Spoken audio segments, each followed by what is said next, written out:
Hey guys, Raheem the Dream here, one of your co-hosts of the Peakcast. This week we're going to have a really young and aspiring leader, someone who has really made a difference in the Milwaukee community. She is none other than Shandra Mitchell, who is the VP of Student Affairs and Campus Inclusion. Super cool title, but even cooler person. She's going to talk to y'all about what she does, how she got there, and why her role is so important, not just to MSOE, but playing a role in Milwaukee.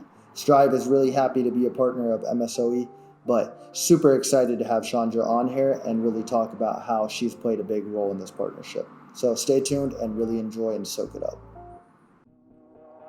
This is the Peakcast, presented by Strive 365, where we strive to eliminate childhood trauma while equipping youth to become resilient and better our community. We discuss social and emotional issues affecting today's time while bringing you experienced leaders to discuss diverse topics in a fun and informative way. Strive 365 coming to you all the way live.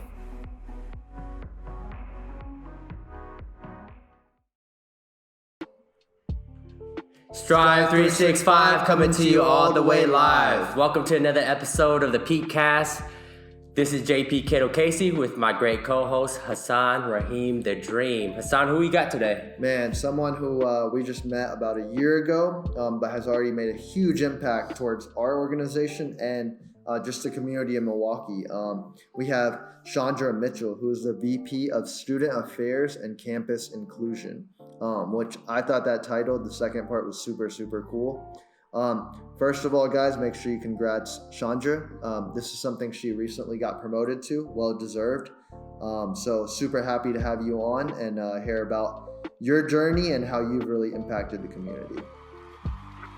Thank you, JP. Thanks, Hassan. That is awesome. I'm excited to be a part of just this podcast, Peakcast, and certainly meet with your folks and tell you a little bit more about me and what we do here at our University Milwaukee School of Engineering. So tell me a little bit more. What would you like to know about me first? And I can go right into it. You just want to tell us kind of about your journey of how you got here, what motivated you, and why is your passion so great in helping students and the community? Because a lot of times people who are involved in universities only really care about their students, but you have made sure that your students are impacted all over Milwaukee, even Wisconsin, and that's just such a big impact to make sure that that's happening. So if you just want to touch on that, that'd be awesome. And also, if you want to touch on your path, how you got here and why this means so much to you. Thank you. So I'd say it's wrapped up into a little bit of both. I'm from the city of Milwaukee, born and raised, one of three. So I have an older brother, older sister, and this is where we call home. So not too far from MSOE is where we grew up over in Brewers Hill. Love listening to actually a little bit of a plug here, WMSE, the radio station here at our university, because there was a really, really, really good Saturday rap set back in the day that we listened to in hip hop. So kind of dating myself a little bit here, but certainly living here in Milwaukee. Grew up going through the Milwaukee public school system, elementary school, middle school, high school. I went to Riverside High School, the home of the Mighty Tigers, go Riverside.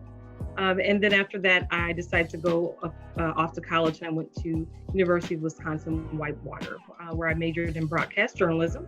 So I thought I was going to become the best news anchor there ever was. But while in college and majoring in broadcast journalism, I actually worked as a peer advisor. So I help students with academic advising in the College of Letters and Science. So I think honestly, that probably is what started to kick in my interest in higher education and working with students. Fast forward, graduated from college and was ready to look for my first job and decided it is not broadcast journalism that I wanted to get into, but still being able to utilize my voice and to meet others and talk with students and certainly hopefully positively impact students. So I found my first job actually here at MSOE, Milwaukee School of Engineering, working in the Office of College Admissions, and that's where I really got my start. And then just kind of, again, fast forwarding with more education, just very recently, down to the wire of a paper that will be submitted this coming today, is wrapping of master's in higher education administration from Georgetown University. So that kind of gives it more of the formal education side of it, but still very great interest in higher education. So that's awesome. Just to let you know, I went to MPS as well, and I went to public school. Rufus K. Okay, awesome. Yes, that's right.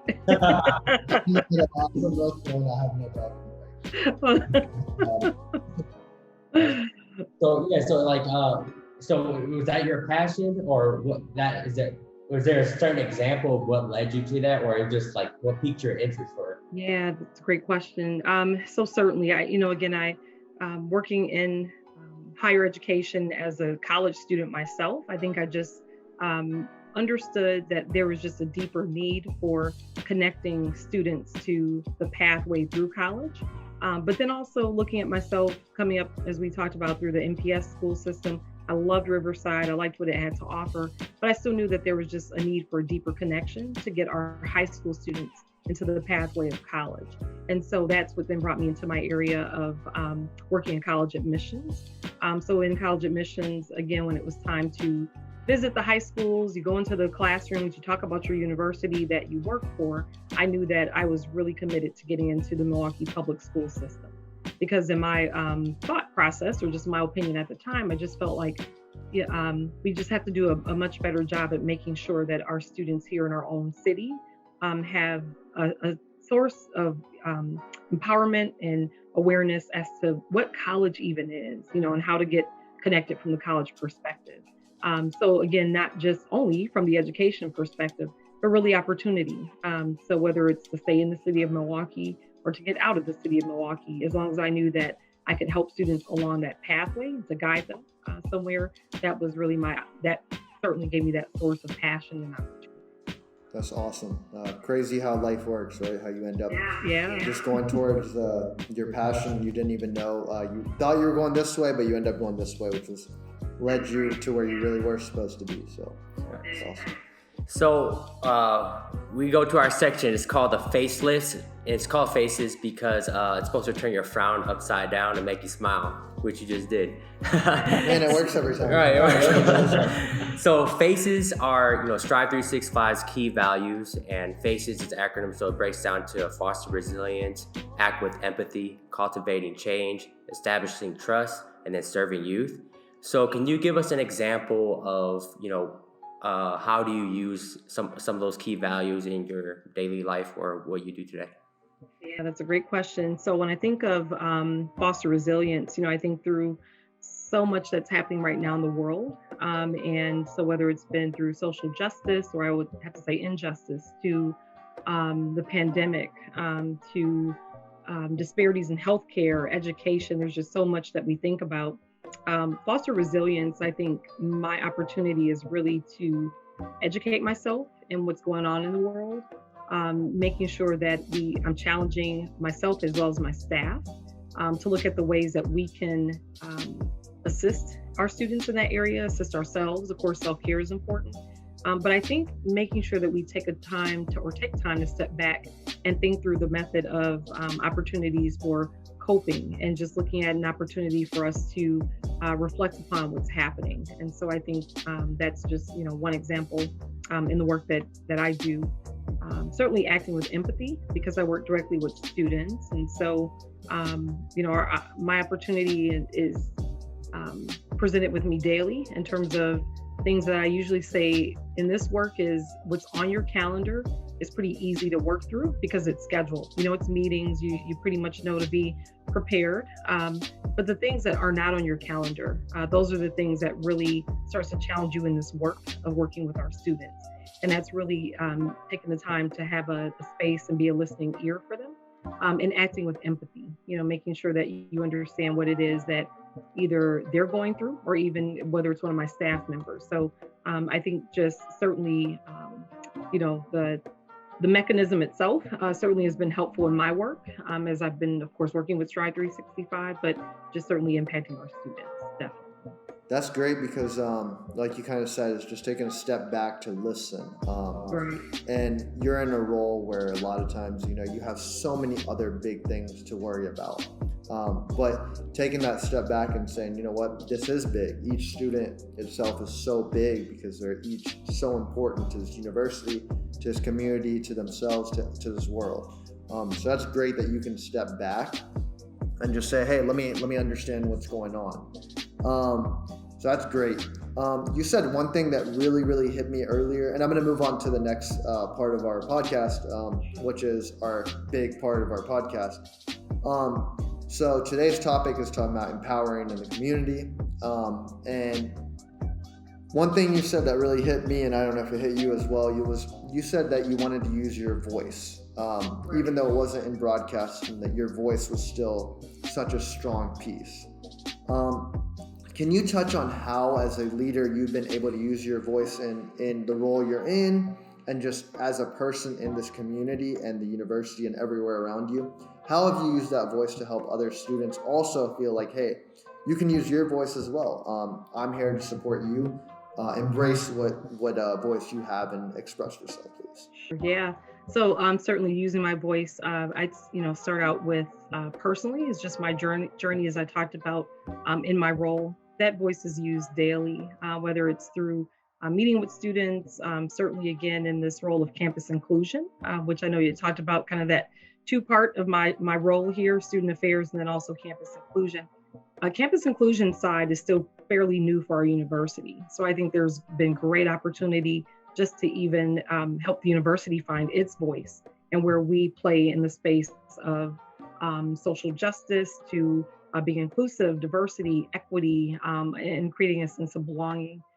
So again, using my voice, I would say it's really just through strategic planning that's happened a lot in our institution. It's happening at a university level. It's also happening at a departmental level. So certainly creating a DEI plan for our institution. That again is across the university, but making sure that again in my own department that I'm creating that foundation. So that way my my staff, they know that they have a voice in this work, and our students also have a voice. I think the voice is also used just through the power of, sounds interesting, it's almost like in reverse, but listening. So we do offer a number of opportunities for students, whether it's to be on a council. We have our diversity councils here at MSOE that they can serve on. But then also listening through our social justice series, where we have individuals who they've come virtually this year because of the pandemic, but have had different sessions for our students where they can just learn, about really how to get engaged in the community, how to be active within their own area. As they look about, preparation for graduation, how do you set yourself up so that way you are in tune with not just, how to be a great mechanical engineer or a great nurse or a business student or graduate, but really how to use those skills, your natural born talents, to make change in this world and to use your voice. And so those are just some examples, again, as to how we've gone about doing it this year.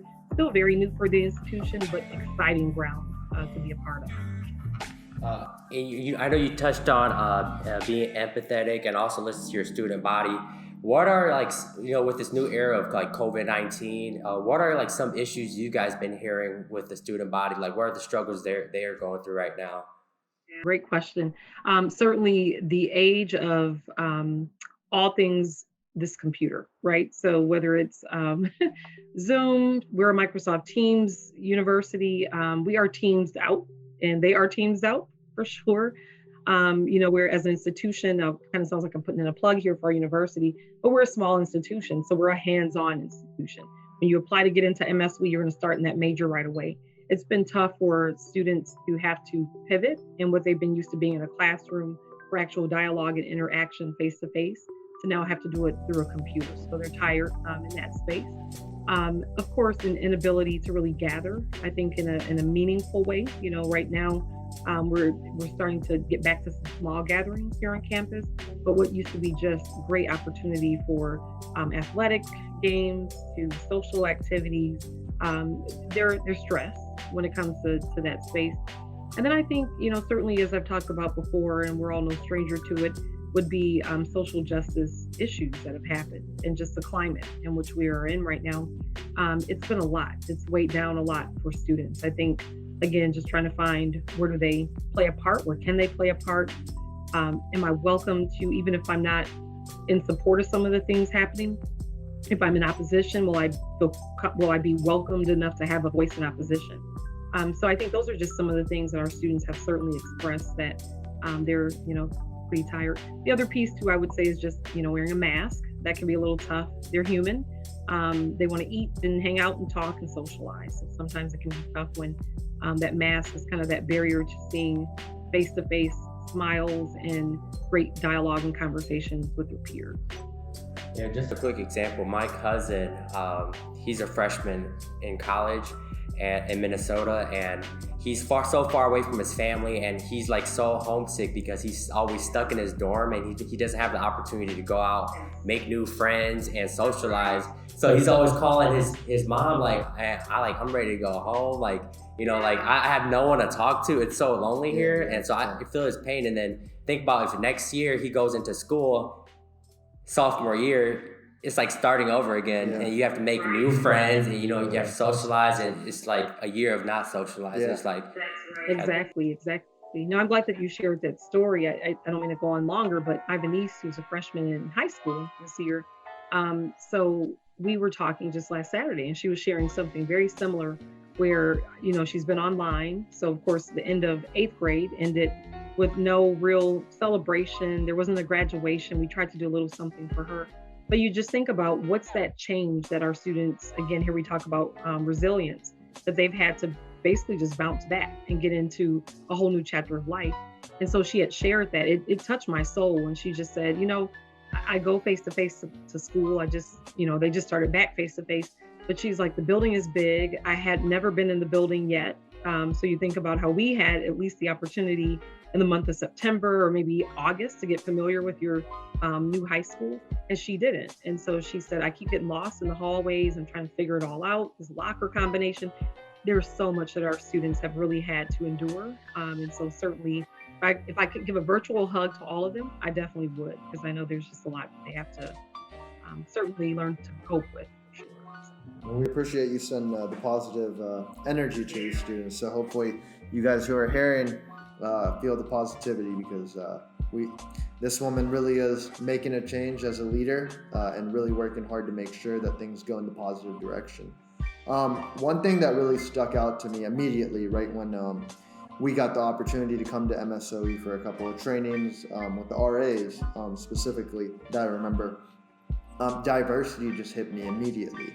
When I looked around, I saw, and when I say diversity, I don't just mean different races or different genders. I mean just how different each student is, and their experiences and how they grew up and what they've gone through and how they impact the community differently. That's something I really found interesting, and nowadays especially, I think diversity is so key because we're going through so many issues of the pandemic. Black Lives Matters protest, Asian American protests going on, all of the hate that's been going on with them. Right. As a leader, what do you really think about when you see your students engaging together in obviously a peaceful manner? But how important is it for you to see that, hey, my students are all, and the whole community as a whole, how important and what do you do to really bring them together to say, hey, me as a leader, I can do this to bring the community together? So your role has been great, not just in MSOE, but all over. And how can you kind of touch on how you've really been impacting everyone? Yeah, definitely. I think, knowing that through a college, the best thing about college, of course, is that opportunity to freely assemble, and so to share. And I think, as you talked about before, diversity, not only just what's visual to us, but also what's invisible. And so through thought, and as you said before, and that's certainly what we are all about here at MSOE. By way of opportunity, much of it has come through whether it's been some form of what I'll call educational opportunity. So sometimes I even hate using the word training, because when people think of training, they think of, I have my pen, I have my notepad, and I'm just feverishly taking notes. Whereas whether it's the work through Strive 365, your team's been phenomenal, to some other educational opportunities, it's been more of a really great way to just let down and talk, versus feeling like we're all on, I have to come up with I have to study for this test before I share my thoughts. to me, it's been much better to know that we've had opportunities of education where we can come together. So again, it's been through, those gatherings, whether through mainly virtual through Teams, but certainly some smaller opportunities for faculty, staff, and students. As I talked about before, social justice series has been really big as an opportunity for folks to just kind of have that voice and to come together and to share their thoughts and their passions. So again, it's unfortunate just because the pandemic's limited quite a bit of what we really could do, but not saying that we have not encouraged people to have that voice. I would even say, even if it's very informal, having an opportunity, whether it's sending me an email in my new role, that's been important. There is one thing I did forget, that is, it's more of a formalized method as to what we did this year. And it's a new DEI survey. So a survey focused on diversity, equity, and inclusion. And so that's another way that we were able to get the voice of the community. So that way we can start to make some positive changes as we prepare then for next year. So just some quick examples in that space. And hold on real quick. I love the word inclusion because growing up, you grew up in Milwaukee. Shandra, you grew up in Milwaukee. I didn't. So when I came here, I talked to JP about this quite a bit. Maybe in North Carolina it was just a little different, but when I came here, I just noticed there was a lot of exclusion, and it's great that you guys have a department specifically focused on inclusion. So I love hearing that, and the goal is definitely with Strive, MSOE, everyone that we're working with, and you guys are working with. Our goal is to make it one community. We don't look at it as, oh, this is just our block. This is our block. We're trying to work so close together, and I saw that when I moved here with Strive and with JP and with you guys as well and other organizations, is they want to mingle it together and work together. So it's super cool that you guys are directly focusing on that. And let's, if we touch on moving to the virtual setting, with all schools, how has MSOE adapted to the student body side or the administration side? How have you guys pivoted to make your resources available to the students? How have you guys kind of adapted to that? Yeah, it's a great question. So one of the fortunate parts about MSOE is that we have a laptop program, is what I'll call it. But basically, with coming in as a new student, our students are issued a brand new laptop, and that laptop's got quite a bit of software on there for their major, but certainly is useful for Word documents, you name it, they can use it. So the great thing was that we, by way of having a physical machine, certainly students have had that piece, and so there was no challenge there. Certainly we want to make sure that we're aware of equity and that not everyone, is fortunate enough to have Wi-Fi that's always phenomenal in a household, or that they even have access. And so certainly making sure that we still welcomed our students in a socially distant manner to still come to campus throughout the day. So even if they had an online course, that they could still do that in a private meeting space or socially distant, maybe over in our library, which is a great place to study, nice and quiet. So still having that opportunity if they felt comfortable. The other way that we did adapt is definitely through the hybrid model. So as I talked about before, we're known for more of a hands-on institution. We actually have more labs here than we do lecture halls. So our largest lecture hall here, I think, seats 125 students. But we don't even use it for an actual course. If you have a guest speaker that's coming to your class, it's when we use that space.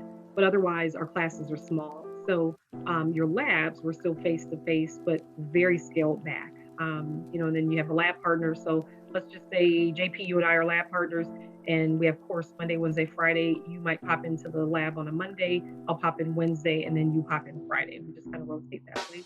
Otherwise, again, the rest of the program was offered online. It has been offered online. So some ways that we did it in the education space. Yeah. So Shandra, you hit a good point too, because for me, working from home has changed my life a bit too, where it has affected my productivity. And so when I'm able to go back into the office, I'm able to get more work done, go out, travel in my car. And I can see that for MSOE, it's good for you guys to do that as well, allowing those students to come into the labs and actually have that somewhat of that college experience. and they probably get more work done too, rather than them just being at home. So that's right.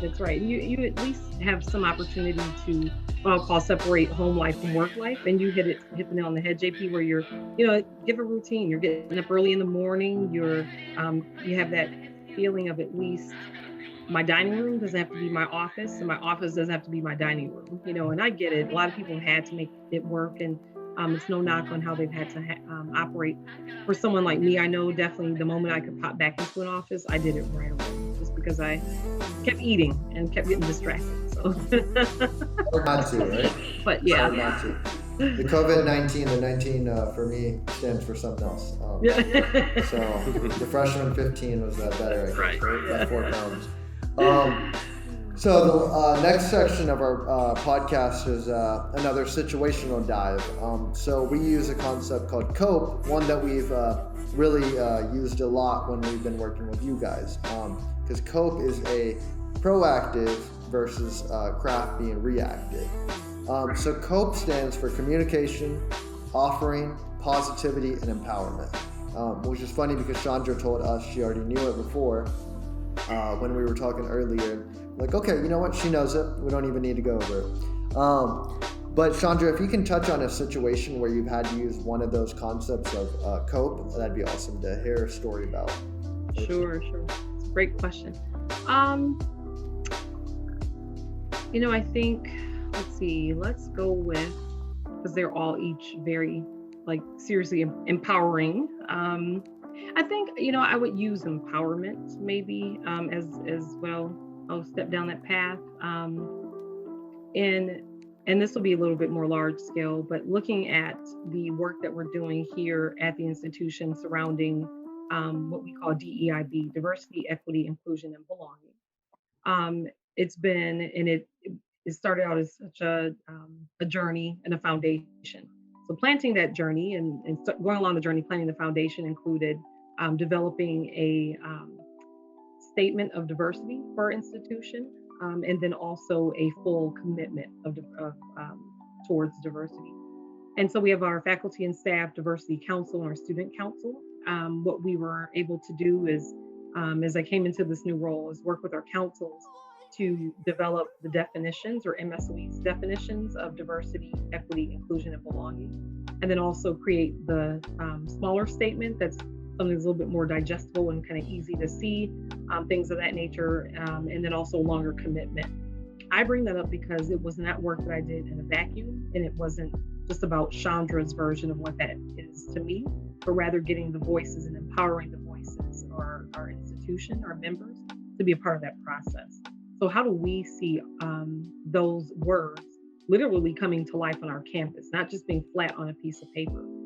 So right now, which has been awesome, is that we're excited for the launch really of this project the fall. And we're going to put the statement across campus. So that statement will live in our student union. It's going to be on the wall. It will live in different offices. It will live in our academic buildings. The way that we thought about it is, let's make sure that that statement is visible for all of our stakeholders. And we empower our stakeholders when they see that statement. So it will live where our folks, our students live, of course, the residence halls, where they may work and where we work, which is all across campus, where they're educated. So certainly in the academic buildings, where they play. So over in our current athletic facility, I think about all the diverse populations that come through that facility, whether they're community members who have a membership, and so maybe they may not work at the university, to a college that's coming from anywhere across the United States. I would want those individuals to know you are welcome here and that you belong. So that's been a really great opportunity to empower the campus to say, let's do this work together. It's not about me, but it's about all of us making this document really come alive. And so that's been exciting to be a part of. So hopefully that makes sense, but yeah. Beautiful. And also it kind of sounds like you're creating a new tradition that is going to be really cool for hopefully all of us 10, 20, 30, 40, 50 years later down the road. We say, wow, that was started in 2021 or 2020 to 2021. So it's really cool. And then that'll be something that can always stand there. And I love that you said putting it into place, actually. So actions over words. So love that. Just absolutely love it. So before we go to our last section, I just thought we spiced little things up a little bit. So Strive 365, we have a little critter cards, and they're little scenarios. So I'm just gonna say one. I'll read it out loud, and I'll have Hassan go first, and you go second. Oh, he put me on the spot too. Yeah. I didn't know I was. Okay. So creating a recipe for success. What is one key ingredient to make a successful person, whether it's character or just what is one key ingredient to make you successful? So if you give people the tips. Oh, okay. So mine, I'd say a hard working ethic. Just making sure that every day you know that you have to come to work, and making sure that you know that yes, what you did yesterday was great, but today is another day, and you have to continue that same success. So keep working hard. Keep working hard. I'll go, and then Sandra could be last. I would say consistency and practice. I feel like even though you're not the best at what you do, as long as you could consistently practice and continue to hone those skills, you'll be able to succeed and get through it. So if something where you're not able to play a certain sport, continuous practice. If you're not able to pass this class, consistently study. But as you continue to hone your skills, you develop, and you'll be a better person the next day. So what about you, Sandra? Oh, you both have very good ones. Really good. I would say patience.